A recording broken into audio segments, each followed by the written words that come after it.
Almost one-third through the 400 k's of racing in the Toyota Dealer 400 in the Leidenburg area and surrounds, and it was 2005 Class B champion Evan Hutchison and his co-driver Kim Bergman who was setting the pace up front.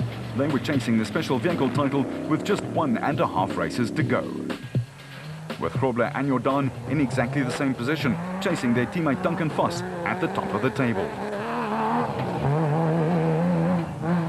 With the signs of a recent fire still very visible, the Harpers were making their own fire, but also coming under fire from Cox, Matthews and Voss. It was very tight up front.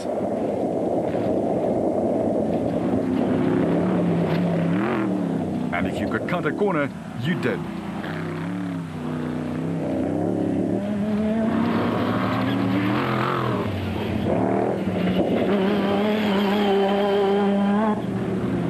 Musaji gingerly piloted the Jimco with its 7-litre engine through the H2O and then went on his way. And came out much cleaner on the other side. Varayawa, his stablemate, was giving him a really huge workout. Corbett and Balzar were tiptoeing through the forest section, but climbing in the standings nonetheless. While Terence Marsh and Peter Groenewald were also quietly inching their way up the leaderboard. They started off in 23rd place.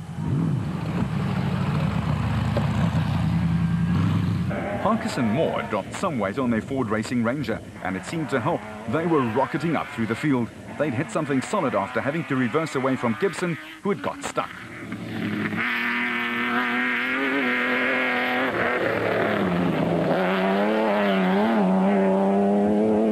Berthold and Houghton followed suit, and it also got rid of some of their bodywork.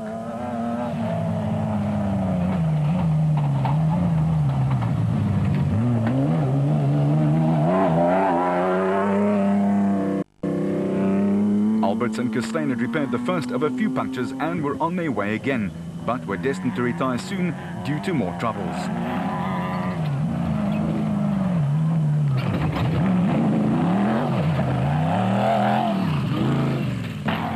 Whitehouse and Matthew Carlson in the Regent Racing Bat with its 5.7 Corvette engine came through next, and they were putting some big names away in the process. Rutherford and Doubtfire in their Atlas Copco Bat round the corner, and it found good rhythm to keep things going.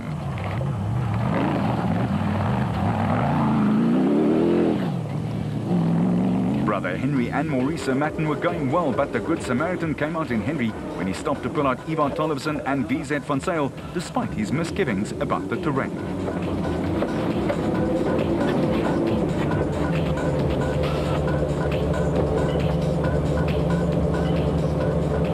By this stage, almost 10% of the teams had to call it a day through one misfortune or another.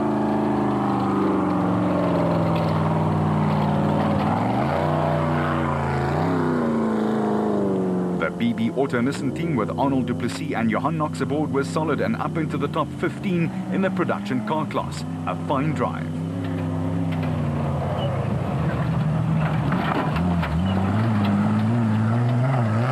And they were taking it easy where they needed to. Back to the saga of the toe, and Zamatin was the one to use some choice language this time, but he did his brotherly duty and Tollefsen would be eternally grateful.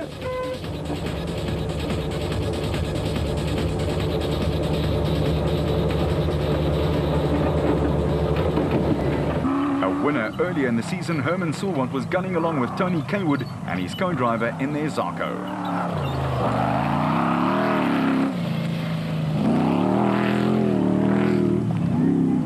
But it was clear that the mud, water and rough terrain, as well as all the hidden dangers on the route, such as tree stumps, rocks and ruts, was certainly taking its toll. Some cars were so covered in the brown stuff that it was almost impossible to see the branding.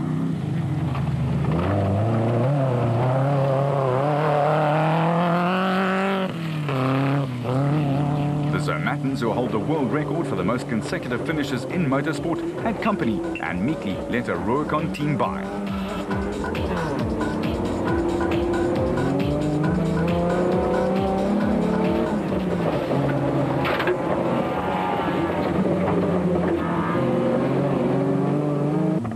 The side note was also going very well in the Adenko bat. But at the designated service point, the Motorride crew were pleased to see their championship contender Hutchison and his co-driver Kim Bergman home first.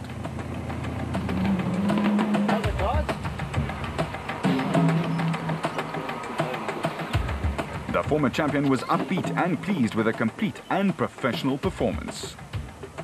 Yeah, it's been, we caught Gary after 5 minutes and got past him, so we went into the lead, having to try and find the route. Yeah, it's been marked very well. There are quite a few little tricky areas that we've had to stop and try and find the right way to go. So we've lost quite a bit of time.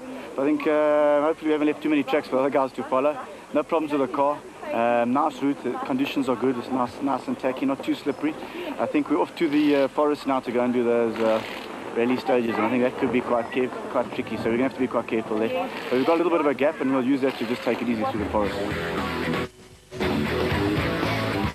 Krobler was next, and he and co-Francois Jordan had again put together a flawless drive. The Nissan team, experienced as they are, sprang into action like a well-oiled machine, and that's something that they know a bit about. Yes, it was totally different from yesterday. It's quite rough out there. You had to stay in the tracks because there's lots of rocks next to the track. But we had a good run, and the car is excellent, and we didn't have any problems. And yeah, we're just going to keep it on the road and on its wheels and see that we get to the end. Despite a broken window, which the Nissan lads replaced in no time. Cox was next into DSP, mud-splattered but pleased with half a day's good toils in the mud and dust of Mpumalanga. Voss was 5 minutes slower than Krobler, but Cox lost some time. Yeah, we got a puncture, and the ground was so soft. And as we tried to put the jack in, the jack went in, so we had to find a stone. So we wasted 2-3 minutes, you know, extra. But no, it's fine. We've had Harper's been pushing very hard. And then the Buckies arrived as well, you know, and we've had no Odo from the beginning, and we've wrong-sotted in the forest a few times, had to make a turn, so it's been a bit difficult. But no, we're having a great run. The car's good, and we'll give it a go now. Voss also punctured, but then virtually everyone did. We've had 2 punctures. I don't know. I know about the second one. The first one, I don't know what happened. Maybe we had a slow puncture before we even started the stage, so that was a bit of a problem for us. But you know, then we couldn't really attack too much because we had no spare tyres left. So we took it easy a little bit, but now we can put some spare tyres in case we have a problem. We can go and find a little bit quicker. Colin Matthews loved the very rough and tough route. It's nice. It's very rough. We've just picked up a bit of a miss, so it's holding us back in performance a little bit. But through the rough stuff and everything, it looks like we're keeping with the other guys. Your position is what, third? I think we're lying 3rd or 4th at the moment. I'm not sure. Yeah, right. 2 loops to go. You reckon you're going to hold your position and perhaps catch up to LT? There's still a big race, yeah. So let's hope we can still do it. Harker brought back the Ford looking worse for wear, but was pleased with the performance. Good and bad luck, but he was rather philosophical about it all. It's been a war out there this morning. Really, I would have really liked to have done a time trial yesterday. I think the guys that did had a huge advantage. I got myself stuck in a stupid situation for about 3 or 4 minutes. But you know, it's racing, and we just carried on, and we've been fighting a little bit of an oil pressure problem. My concentration's been a little bit off, and about 15-20 k's in, we hit a big rock, and there seems to be a slight misalignment in the steering, but they say it's fine, so we're going to keep going.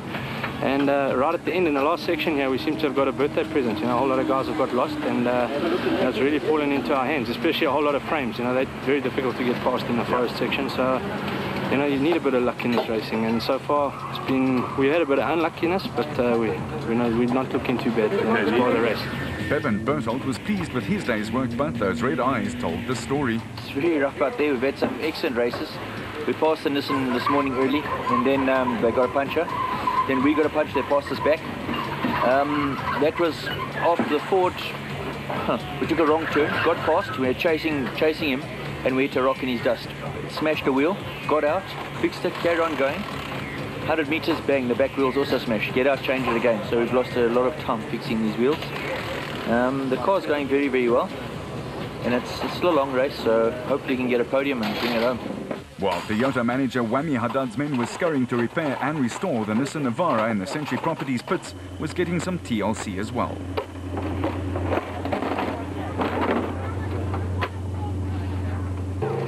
toughest and roughest 2 loops of the day left to be contended with, there was the lion's share worth of racing still to do.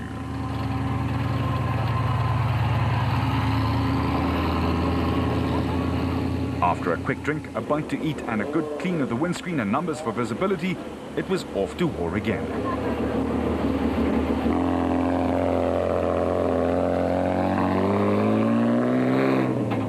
Berthold and Houghton desperately wanted to perform for their sponsor, and as the racers left the designated service point at the Lydenburg Rugby Club, the spectators loudly cheered their favourites as they hit the road again.